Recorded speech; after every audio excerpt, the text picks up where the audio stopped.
Okay students, आज मैं आपको पढ़ाने वाला हूँ एक बेहद इम्पोर्टेंट टॉपिक जो एग्ज़ाम के लिए काफ़ी ज़्यादा इम्पोर्टेंट है। और ये जो टॉपिक है वह दोनों क्लास 10th और 12th दोनों के लिए इम्पोर्टेंट है। और देखिए, इस टॉपिक का नाम है टोटल इंटरनल रिफ्लेक्शन। तो ओके स्टूडेंट्स, हम यहाँ पर ये बात करेंगे कि टोटल इंटरनल रिफ्लेक्शन होता क्या, ओके, और कहाँ इसका यूज होता है।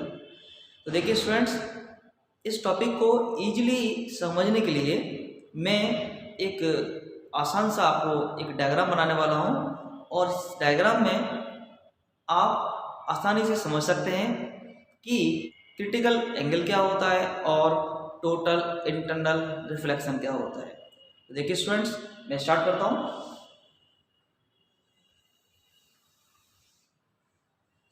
देखिए स्टूडेंट्स, मैंने एक इंटरफेस ड्रॉ किया।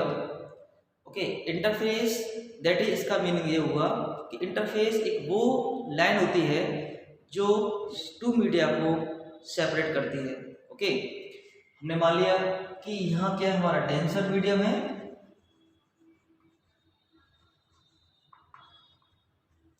और हमने यहाँ मान लिया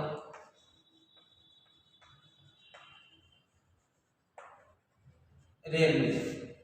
ओके, तो देखिए स्टूडेंट्स, अब हम इस इंटरफेस पर एक पॉइंट ऑफ इंसिडेंस लेंगे ए। ओके, और मैंने यहाँ पर एक पॉइंट ऑफ इंसिडेंस ए लिया और इस पॉइंट ऑफ इंसिडेंस पर मैंने एक नॉर्मल ड्रॉ किया n1।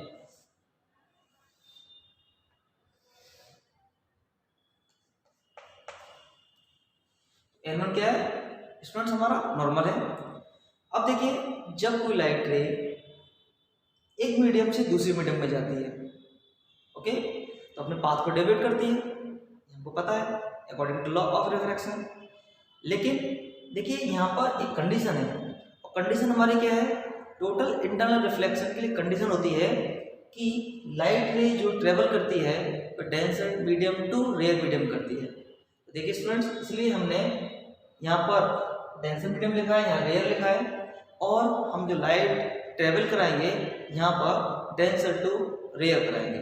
ओके, तो देखिए स्टूडेंट्स, अब मैंने क्या किया, एक इंसिडेंट रे ली, और ये इंसिडेंट रे जो है नॉर्मल से जीरो एंगल पर इंसिडेंट करती है, तब रियल मीडियम में इसका जो एंगल ऑफ रिफ्रैक्शन होगा वह भी जीरो होगा।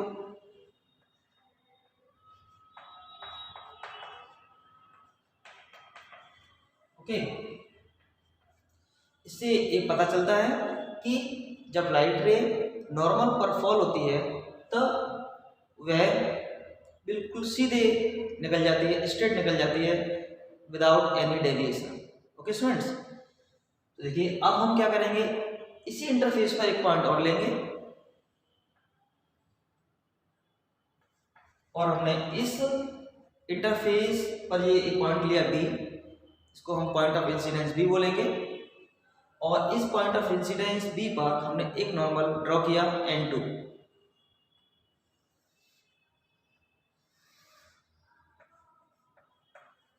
ओके स्टूडेंट्स, अब हम एक पर्टिकुलर एंगल से, दैट इज हमने क्या किया, एक स्मॉल अमाउंट ऑफ एंगल लिया जो कि जीरो से बड़ा है,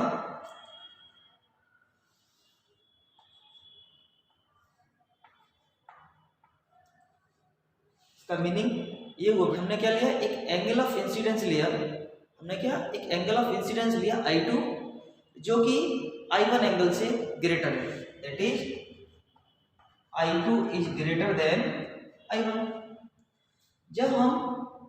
जब हम नॉर्मल से I2 एंगल पर कोई भी रे ट्रेवल कराएंगे denser medium to rare medium, तब ये जो रे है R2 एंगल ऑफ रिफ्रैक्शन से, R2 एंगल ऑफ रिफ्रैक्शन से नॉर्मल से अवे हो जाएगी।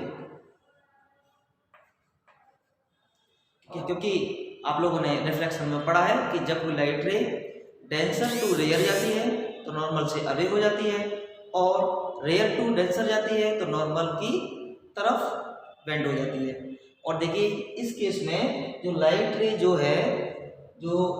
जो है डेंसर टू रेयर जा रही है, इसलिए ये नॉर्मल से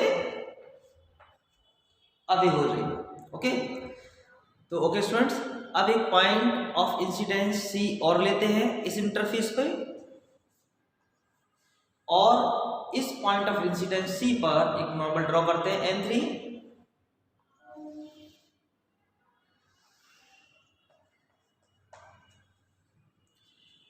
अब हम क्या करेंगे, एक एंगल ऑफ इंसिडेंस लेंगे I3,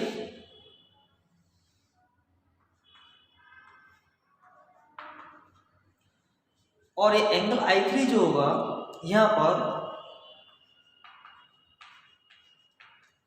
I2 से ग्रेटर होगा। तो देखिए स्टूडेंट्स, अब हम यहाँ ये कह सकते हैं कि I1 एंगल 0 है और I2 एंगल जो है I1 से ग्रेटर है, और I3 एंगल जो है I2 से भी ग्रेटर है। स्टूडेंट्स, अब हम एक light ray denser medium to rare medium travel कराएंगे, और इस केस में यदि एंगल ऑफ रिफ्रैक्शन 90 डिग्री होता है कुछ इस तरह से,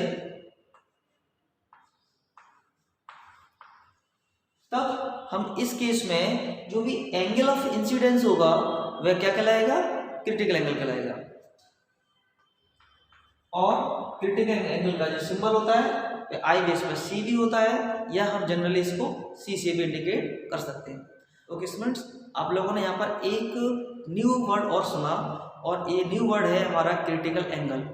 तो देखिए स्टूडेंट्स, क्रिटिकल एंगल क्या होता है कि जब किसी भी लाइट रे को denser medium to rare medium travel कराएं, और इस केस में एंगल ऑफ रिफ्रैक्शन जो है 90 डिग्री हो, तब इस केस में जो भी एंगल ऑफ इंसिडेंस होता है उस एंगल ऑफ इंसिडेंस को हम क्रिटिकल एंगल कहते हैं। सिंपल में हम ये कह सकते हैं क्रिटिकल एंगल ऑफ इंसिडेंस ही होता है। क्या होता है, एंगल ऑफ इंसिडेंस होता है, बट कंडीशन ये होती है कि इस केस में एंगल ऑफ रिफ्रैक्शन की वैल्यू 90 डिग्री हो जाती है। तो ओके स्टूडेंट्स, अब हम एक पॉइंट ऑफ इंसिडेंस और लेंगे D, और उस पर हम नॉर्मल ड्रॉ करेंगे N4 कुछ इस तरह से,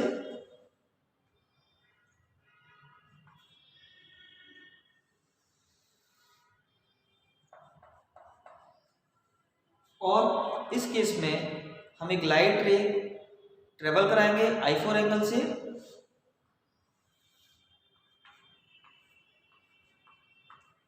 और इस केस में जो I4 एंगल है वो I3 से ग्रेटर देन है।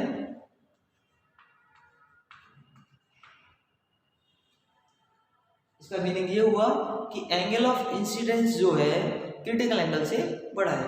इसका मीनिंग ये हुआ कि जब कोई light ray denser medium to rare medium travel करे, और इस केस में वह एनोदर मीडियम में नहीं जाती, तो क्या रहती है, कंप्लीटली बैक हो जाती है उसी सेम मीडियम में। दैट इज लाइट रे जो है डेंसर मीडियम से ट्रेवल करती है तो डेंसर मीडियम में ही क्या करेगी, रिफ्लेक्टेड हो जाती है। कब, जब लाइट रे क्रिटिकल एंगल से ग्रेटर एंगल पर इंसिडेंस करती है। ओके,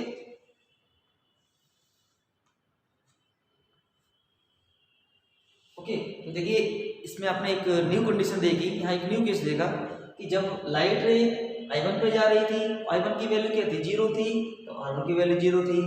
I2 और हमने फॉल कराया, और इस केस में I2 जो थी R1 से बड़ा था एंगल, तो इस केस में रिफ्रैक्शन हो रहा था। हमने एंगल और बढ़ा दिया, I3 तक कर दिया, हमने एंगल और बढ़ा दिया, और I2 एंगल और बढ़ा दिया, और I2 एंगल जब बढ़ाया तो हमने लाइट रे जो थी I3 एंगल पे क्या की, फॉल कराई। तब इस केस में जो एंगल ऑफ रिफ्लेक्शन 90 डिग्री हो गया।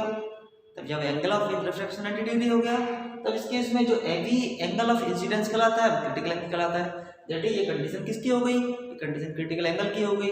ओके, अब हमने क्या किया, एंगल ऑफ इंसिडेंस और बढ़ाया, I3 से भी ज़्यादा बढ़ाया। ओके, I3 से ज़्यादा कितना बढ़ाया, हमने I4 कर दिया। अब I4 जब कर दिया और ये I4 जो एंगल ऑफ इंसिडेंस था ये क्रिटिकल एंगल से भी ज़्यादा था, क्रिटिकल एंगल से ज़्यादा था, तो लाइट रे जो थी एनोदर मीडियम में नहीं गई, वो क्या हुई, कंप्लीटली बैक हो गई सेम मीडियम में। और इस फिनोमेना को हम कहते हैं total internal reflection. Okay students, आपको डायग्राम से समझ में आ गया होगा कि रिफ्रैक्शन क्या होता है, क्रिटिकल एंगल क्या होता है और टोटल इंटरनल रिफ्लेक्शन क्या होता है। Okay students, total internal reflection एक फिनोमेना है जिसमें लाइट रे कंप्लीटली बैक हो जाती है सेम मीडियम में जब हम किसी भी लाइट रे को क्रिटिकल एंगल से ज़्यादा एंगल पर फॉल कराते हैं। ओके स्टूडेंट्स, तो ये हमारा आर्टिकल था total internal reflection. Okay students, कुछ स्टूडेंट्स की माइंड में ये भी आ रहा होगा कि इसका यूज क्या करते हैं हम। तो देखिए स्टूडेंट्स, इसका यूज जो है हम ऑप्टिकल फाइबर में करते हैं, जो हमारे कम्युनिकेशन पर्पज में काफ़ी ज़्यादा इसका यूज होता है, और डायमंड में और प्रिज्म में इसका काफ़ी यूज होता है टोटल इंटरनल रिफ्लेक्शन का। तो okay students, I hope that ये आपको टॉपिक समझ में आ गया होगा। Thank you.